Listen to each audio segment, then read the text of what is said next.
D G I S P R کی summer internship میں شریک طلباء و طالبات سے خصوصی نشست ہوئی۔ D G I S P R نے قومی سلامتی، دہشت گردی، اطلاعاتی جنگ اور سوشل میڈیا کے چیلنجز پر جامع گفتگو کی۔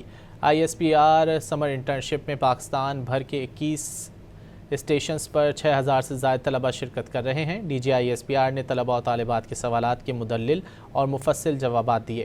ملاقات کے دوران D G I S P R نے انٹرنشپ کے شرکاء سے مصافحہ کیا۔ اس موقع پر خوشگوار انداز میں جملوں کا تبادلہ ہوا۔ طلباء و طالبات نے D G I S P R سے آٹوگراف بھی لیے اور خصوصی ملاقات کو سراہا۔ D G I S P R کی سمر انٹرنشپ میں شریک طلباء و طالبات سے خصوصی نشست ہوئی۔ D G I S P R نے قومی سلامتی، دہشت گردی، اطلاعاتی جنگ اور سوشل میڈیا کے چیلنجز پر جامع گفتگو کی۔ I S P R summer internship میں پاکستان بھر کے 21 اسٹیشنز پر 6000 سے زائد طلباء شرکت کر رہے ہیں۔ D G I S P R نے طلباء و طالبات کے سوالات کے مدلل اور مفصل جوابات دیے۔ ملاقات کے دوران D G I S P R نے انٹرنشپ کے شرکاء سے مصافحہ کیا۔ اس موقع پر خوشگوار انداز میں جملوں کا تبادلہ ہوا۔ طلباء و طالبات نے D G I S P R سے آٹوگراف بھی لیے اور خصوصی ملاقات کو سراہا۔